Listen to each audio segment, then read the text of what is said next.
Assalamualaikum warahmatullahi wabarakatuh. Kembali lagi di kajian rutin. Pada kesempatan kali ini saya akan membahas tentang mencapai kesuksesan. Kita diberi Tuhan potensi yang luar biasa. Kecerdasan kita sangat hebat. Kita mampu mengingat apapun itu dengan cepat. Kita mampu menerapkannya secara benar, dan kita mampu mengaplikasikannya secara bagus. Untuk itu, potensi yang Tuhan berikan berupa otak yang cerdas harus kita gunakan sebaik-baiknya untuk mencapai kesuksesan. Dengan otak kita harus terus belajar.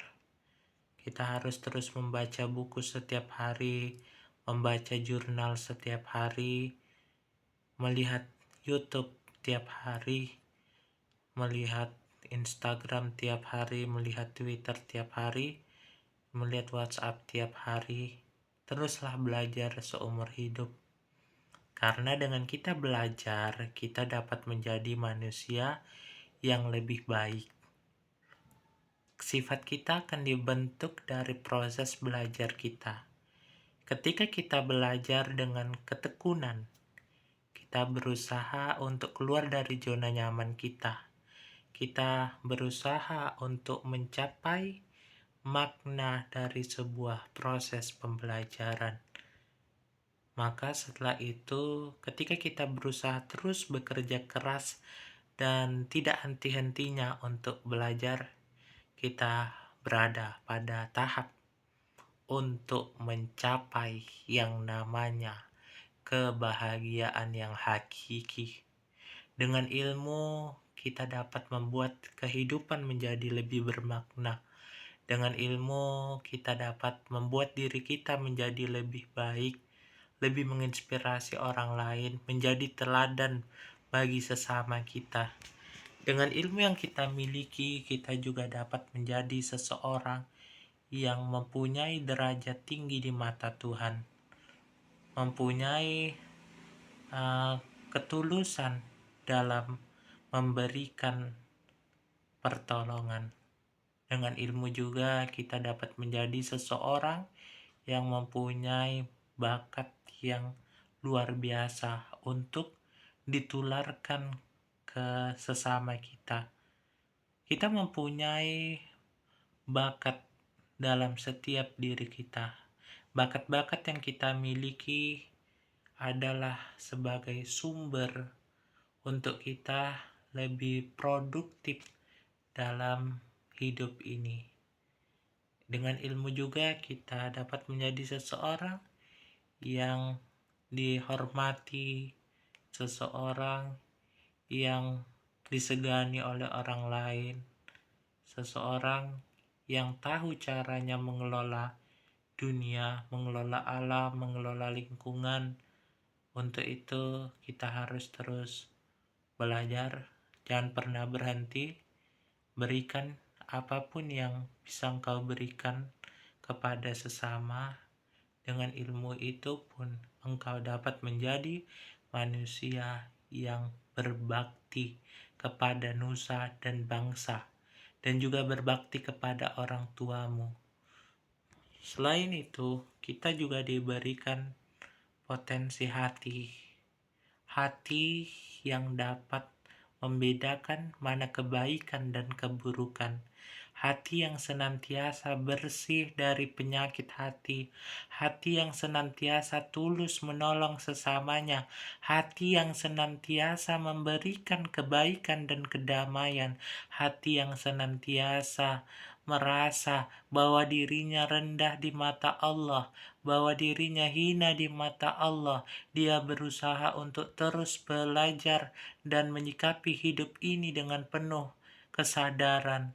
Dia merasa bahwa apapun yang dihadapinya semuanya adalah ujian dari Allah, Dia berusaha sekuat tenaga untuk menjadi seseorang yang mempunyai kepedulian sosial, yang mempunyai kecerdasan hati, merasakan penderitaan orang lain, tidak hanya merasakannya, mereka juga membantu mereka yang kesusahan.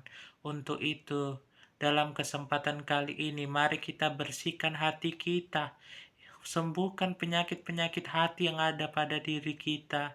Jangan pernah biarkan hati kita berada dalam kegelapan, berada dalam kehinaan, karena kita tidak tahu sampai kapan hidup kita akan berakhir. Untuk itu, dengan kecerdasan hati kita, kita dapat lebih peduli terhadap sesama. Kita dapat lebih baik dari sebelumnya, amal kita dapat kita tingkatkan, ibadah kita dapat kita tingkatkan, kebaikan kita dapat kita tingkatkan, sehingga pahala akan mengalir secara terus-menerus, bukan hanya kepada sesama kita, tetapi juga kepada makhluk-makhluk yang lainnya. Kemudian kita juga mempunyai nafsu.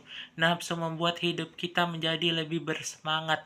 Nafsu membuat diri kita dapat mencapai kebutuhan-kebutuhan yang kita perlukan. Dengan nafsu kita dapat menjadi seseorang yang bekerja keras meraih kebahagiaan, meraih harta yang banyak, meraih ilmu yang banyak, dan meraih pangkat jabatan yang tinggi. Dengan nafsu yang terkendali, kita dapat mengelola kehidupan ini, kita dapat mengelola alam semesta menjadi lebih bermutu, menjadi lebih indah di mata manusia dan juga di mata Tuhan. Akhirnya segala potensi yang Tuhan berikan kepada kita harus kita syukuri, harus kita terapkan dan aplikasikan dalam kehidupan sehari-hari, sehingga kita dapat menjadi manusia yang lebih disegani oleh orang lain, menjadi manusia mempunyai derajat tinggi, ke mempunyai sesuatu yang dapat dibanggakan pada orang tua dan diri kita sendiri. Untuk itu, sebagai penutup, kita harus senantiasa merefleksikan diri kita. Kita harus mengevaluasi apa-apa saja yang sudah kita lakukan. Apakah itu sudah sesuai dengan aturan-aturan yang berlaku, atau kita malah melanggar aturan-aturan yang telah dibuat. Maka daripada itu, dalam kesempatan kali ini, kita harus senantiasa menjaga diri kita dari kemaksiatan, dari keburukan, dari kejahatan, agar kita menjadi manusia yang dapat menjadi mulia di mata Tuhan dan sesamanya. Untuk itu, sekian dan terima kasih. Demikianlah hasil ceramah yang saya dapat sampaikan. Billahi taufiq wal hidayah. Assalamualaikum warahmatullahi wabarakatuh.